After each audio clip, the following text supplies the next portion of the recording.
Sama halnya seperti skripsi yang disusun tanpa satu konsep yang beresiko ditolak secara mentah-mentah, membangun sebuah teknologi tanpa adanya satu arsitektur akan menciptakan spaghetti code atau sistem yang gagal total. Hal ini menimbulkan satu pertanyaan, mengapa permodelan arsitektur sistem sangat penting dan dianggap cetak biru atau blueprint yang harus dimiliki suatu organisasi, dan apa sanksinya jika suatu organisasi tersebut tidak menerapkan permodelan arsitektur yang matang dalam membuat sistem. Assalamualaikum warahmatullahi wabarakatuh teman-teman semuanya. Sekarang kami ada di Hotel Zamrud. Perkenalkan, kami dari kelompok 2. Saya Morgan Saputra. Saya Gita Sari, saya Naira Alkaf. Saya ada Halil Raza. Kami dari jurusan Sistem Informasi, Fakultas Sains dan Teknologi, Universitas Islam Negeri Datuk Rampalu. Kali ini kami akan mempresentasikan materi mengenai permodelan arsitektur sistem informasi. mata kuliah Arsitektur Enterprise dari Bapak Azalele Eskop MM. Selamat menyaksikan.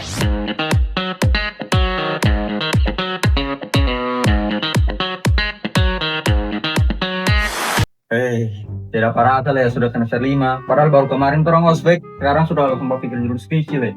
Iya, saya juga tahu bagikan satu jenis skripsi nih. Amal, bagi tolak mata-mata dan dari konsep ini bagaimana? Kita salah dari awal. Riset apa lagi tidak pakai sidang itu langsung gober sampai di dosen.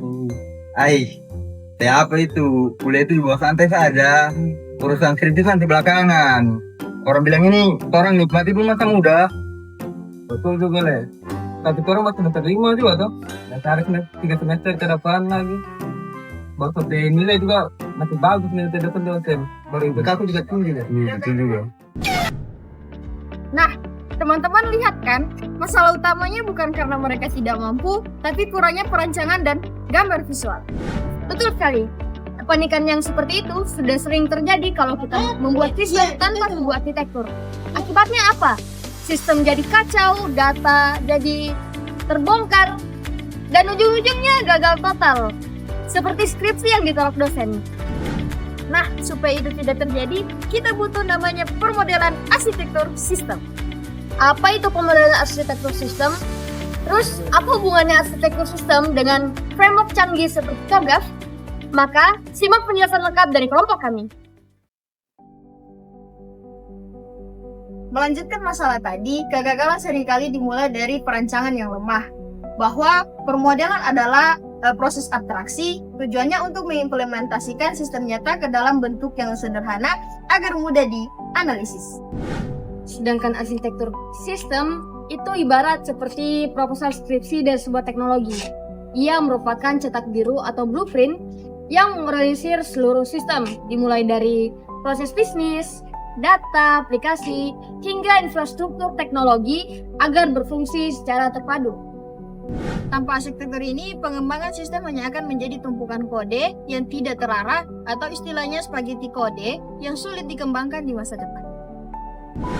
Nah, kalau dalam skripsi ini kita butuh itu bab landasan teori. Di dalam arsitektur sistem kita butuh yang namanya elemen desain.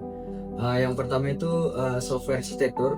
Ini adalah struktur dasar dari perangkat lunak yang ibaratnya kerangka pemikiran dalam penelitian. Ini adalah fondasi utamanya. Nah, yang kedua itu desain data. Nah, desain data ini mencakup perancangan struktur penyimpanan. Desain data yang baik dapat menjamin integritas informasi agar tidak terjadinya duplikasi. Nah, yang ketiga itu analisis trade-off. Nah, sama seperti mahasiswa yang tahu dalam memilih metode penelitiannya. Nah, sistem arsitektur ini dia itu harus menimbang cost atau biaya, keamanan, dan performa agar dapat memilih desain yang terbaik. Tapi tenang saja, kita tidak perlu membangun semuanya dari nol. Kalau di skripsi ada pedoman penulisan, di arsitektur sistem kita punya framework enterprise arsitektur. Yang pertama, ada Zegman framework.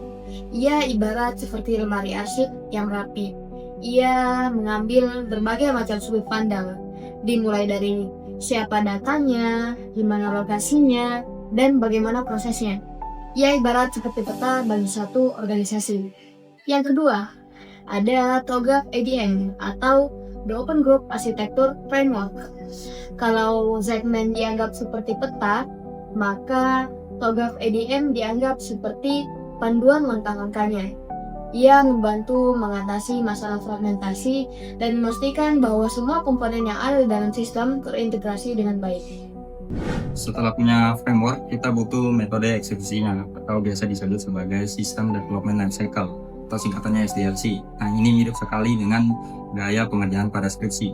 Pertama itu ada metode waterfall. Nah, ini sistemnya bertahap mulai dari perencanaan, kemudian desain, lalu dilanjutkan dengan implementasi. Nah, ini konsepnya seperti mahasiswa yang rajin. Namun jika kita salah di awal, itu revisinya akan lebih sulit. Kedua ada model iteratif. Ini prinsipnya pengulangan, sama seperti mahasiswa yang melakukan bimbingan skripsi berkali-kali. Kita akan membangun sebuah sistem dalam serangkaian siklus atau iterasi. Tujuannya agar sistem bisa dideteksi kesalahannya dari awal dan sistem akan berjalan lebih stabil. Model ketiga itu adalah prototype, cocok untuk yang suka trial dan error. Kita harus membuat demi terlebih dahulu untuk diperlihatkan ke dosen atau user agar meminimalisir resiko salah tafsir di akhir. Selanjutnya ada model evolutionary. Kalau harus lengkap di awal, model ini membangun sistem secara bertahap. Seperti ibaratnya draft skripsi, kita harus memperhatikan fungsi dasar terlebih dahulu sebelum disempurnakan terus-menerus dengan mempertimbangkan kebutuhan sistem pada nantinya.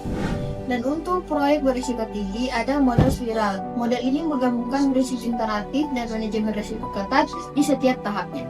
Jadi teman-teman, kenapa sih kita harus memikirkan tentang arsitektur, framework, dan model-model tadi? Kenapa ini ada? Jawabannya ialah hubungan dari efisiensi. Tanpa adanya pemodelan, perusahaan akan mengalami yang namanya anti-official atau aplikasi yang berjalan secara sendiri. Akibatnya, data artefak 3D dan geopositionalnya akan membengkak. Nah, dengan arsitektur sistem juga kita dapat mengarahkan proses bisnis dengan teknologi. Kita juga dapat bisa membuat proses yang tidak efisien. Nah, kita juga dapat menciptakan values atau nilai tambah bagi perusahaan.